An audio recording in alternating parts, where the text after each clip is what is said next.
দাও দাও আম্মা গো, কয়টা ভিক্ষা দাও। ভিক্ষা চাইলে বেশি করে দিতে হয়, এহকালে দিবা পরকালে পাবা, আর লাগবে না থাক।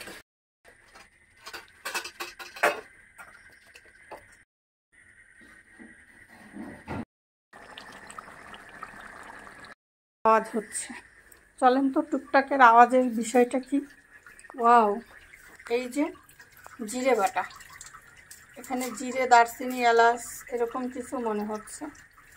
এদিকে আম্মুর হাতে দেখা যাচ্ছে একটু পেঁয়াজ কাটাকাটি করতেছে, শুকনো মরিচ কিছুটা ফেড়ে নিয়েছে। তাহলে মূল উদ্দেশ্য হচ্ছে এটা, এই হচ্ছে মূল উদ্দেশ্য। এই যে রান্না করা হবে কিছু গরুর মাংস কেটে কুটে নিয়েছে। এখন বাটাবাটিও মোটামুটি শেষ। তারপরে বাহিরে ঘুটঘুটে অন্ধকার,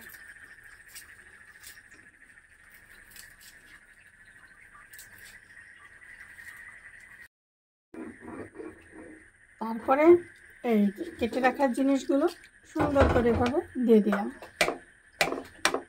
দেখেন পড়তেছে না, দিলাম বাড়ি গেল পইরা। যাই হোক, এবারের ভিতরে দেওয়া হবে এই যে জিরে বাটাটা রাখা হয়েছে। এবারে যে দিয়ে দিলাম বাটা জিরে। এখানে আরও রসুন দেওয়া হচ্ছে, আম্মু আবার রসুনগুলো এনে দিয়ে দিল।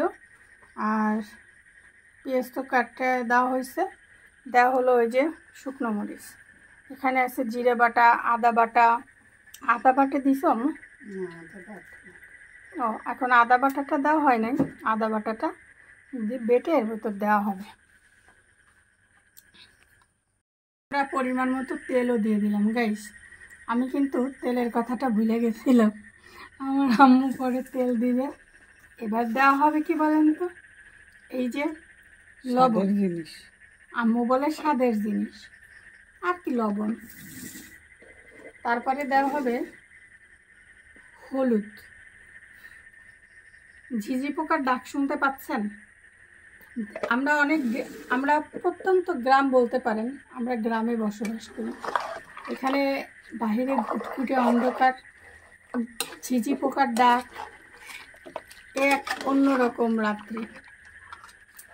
আজকে যদি বৃষ্টি হতো খুব মজা হতো। আমার কেন জানি বৃষ্টি হইলে খিচুড়ি, গরুর মাংস খাইতে অনেক বেশি ভালো লাগে, কিন্তু আজকে তো বৃষ্টি হচ্ছে না। কালকে হয়েছিল খুব বেশি বৃষ্টি। তো এখন মোটামুটি সব কিছু দেওয়া শেষ। আমরা একটু পরে আদা বেটে দেব। এখন আমরা যেটা করব সেটা হলো চুলাটা অন করে দেব। চুলায় ইউটিউব দেখে রান্না করলে যেটা হয়, চুলা ধরানো তো দেখায় না, রান্নাও হয় না। একটা গল্প পড়ছিলাম এরকম, যে সব আবার ওদিকে কুকুরও ডাকে। সবাই এরকম হয়েছিল যে এরকম একটা রান্না দেখাইছিল যে সব কিছু দিয়ে টিয়ে সব দিয়ে বসায় রাখছে, কিন্তু চুলা অন করতে ভুলে গেছে, রান্না তো হয় নাই। এজন্য আমি সবাইকে আগে মনে করাই দিলাম, রান্নার আগে মাস্ট বি চুলাটা কিন্তু ধরাইতে ভুললে হবে না। এই যে আদাটাকে বেটে নিতেছি আমরা, আদাটা বেটে নিয়ে তারপরে ওর ভিতরে দিয়ে দেবো। গার পানি টানতেই আমার খিদার লাগে গেছে, রুটি নিয়ে বসে রয়েছি, এখনো গরুর গোস্তর সে গার পানিটাই টানতেছে না, কি জ্বালা। দেখতে পাচ্ছেন গার পানিটা কিন্তু টেনেই গিয়েছে, খাওয়ার জন্য উপযুক্ত হয়ে গেছে। আমি প্লেটে কটা ভাত নিয়ে আসি, তারপরে আমি একটু ভাত দিয়ে খেয়ে দেখবানি মজা হয়েছে কিনা। এই যে ভাত নিয়ে বসেছি, এগুলোকে এখন খাওয়া হবে, ঠিক আছে। কিন্তু প্লেটটা ছোট হয়ে গেছে, ভাত অনেক বেশি হয়ে গেছে গাইস। আরো ভাত নিয়েছি, সব ভাত নিয়েছি, পাইলা ওই যে খালি করে দিচ্ছি। তো দাও এর ভিতরে গুছাই গুছাই দিয়ে দাও, ওর ভিতরে মাখাবো, তাই দাও। কি বলেন তো গাইস, রান্না যে চুলোই দিয়ে চলে গেছিলাম, তারপরে তো আর খাইতে খাইতে ঘুমাই গেছি।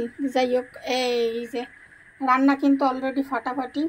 তো এই যে রান্না হয়ে গেছে, গরুর মাংস রান্না। আমি খাইলে আর বসে থাকতে পারি না, খাইলে আমার সাথে সাথে গাইস ঘুমা এসে যায়, আর কি আর করার। তো যাই হোক, এখন এই যে রান্না শেষ, এই ছিল আমার আজকে গরুর গোস্ত রান্না, আর এই যে রুটি, আর এই যে গরুর গোস্ত। এখন এটাকে সেক দেওয়া হবে, এই যে ডিম ভাজা হবে। এই হলো খানা পিনা। ভালো থাকেন, সুস্থ থাকেন, আল্লাহ হাফেজ, আসসালামু আলাইকুম।